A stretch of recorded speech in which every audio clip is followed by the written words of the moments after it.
আজকে সকাল সকাল ঘুম থেকে উঠেই বাজারে গেছি, মুরগিটা আর বড় আনাম দেখাইলাম না। সকালে সকালে মনে চাইছিল যে কক মুরগি, দেশি মুরগি, আড়ালা মুরগি খাম।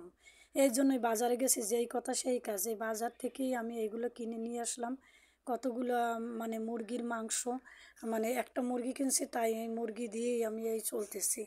মুরগির মাংসগুলা বড় বড় করে পিস করে নিচ্ছি, আর কিছু পিস উঠাইয়া রাইখে দিচ্ছি ফ্রিজের ভিতরে রাইখে দিছি, যে পরের দিন আবার খাওয়া যাবে। একটা মুরগি তো একদিনেই খাওয়া যাইবে না, এর মানে দ্বিতীয় দিনও তো খাইতে হইবে। মানে একটা মুরগির যে দাম, 500-600 টাকা দাম পরে এই কক মুরগির। এই জন্য হিসাব নিকেশ করি উড়েই থুইছি। এখন মুই একটা রাইস কুকারের একটা ডেকচি নিলাম। রাইস কুকারে রানলে মাংস কিন্তু আমরা কিরা কি খাইছেন কিনা জানি না, মোর দ্বারা ভালোই মজা লাগে। সেই রাইস কুকারেই রানতে লইছি। এর মধ্যে মুই হলুদ, মরিচের গুঁড়া, হলদির গুঁড়া সব একসাথে করে দিয়ে দিছি। আর এখন পেঁয়াজ দিয়ে দিছি।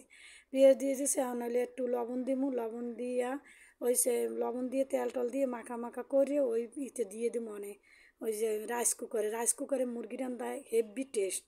মানে আমি খাইছি, খাইয়ে মানে কি কব, এরপর থেকেই মনে হইলো যে আর কোনো গ্যাস না, আর কোনো কিছু না, আমি রাইস কুকারে রান্না করমু, সেইটাই মুই চাই। এইবার এই যে মুই এখন আমার মুরগিটারে খুব মানে সুন্দর করে মানে গাইতে গাইতে মানে কি করব, মানে মশলাটার একদম পুরো মাহাইয়া জহাইয়া একদম করে লইতে আসি, জানি মুরগিটা জানি ভালো খাইতেও জানি মজা হয়, জানি মশলাটা জানি সব ঢুকে যায়। এখন একটু আদ্যমুখিতে এখন মনে করলাম যে হাতেও তো কতখানি মশলা মাইকে রয়েছে, এই মশলাটা পানি দিয়ে হাত দিয়ে ধুয়ে দিই।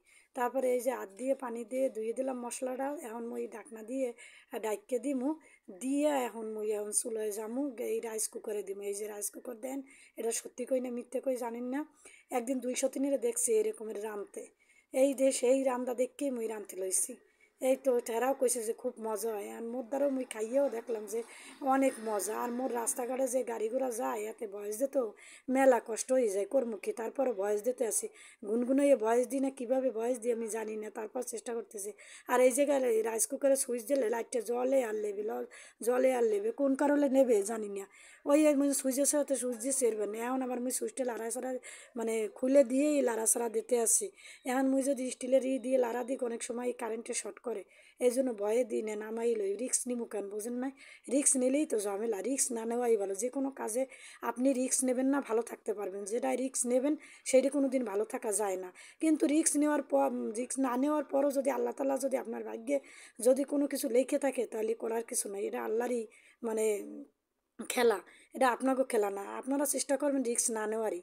আমি প্রথমে যদি হাঁটতে যাই, পিছনের দিকে তাকাই যে মই সামনে পাও দিমু কিনা, পরে ভাবি কি যদি সামনে পাও দেওয়া যায় তাহলে তো দেওয়া যায়। এই পর্যন্তই ভিডিওটা শেষ। আল্লাহ হাফেজ।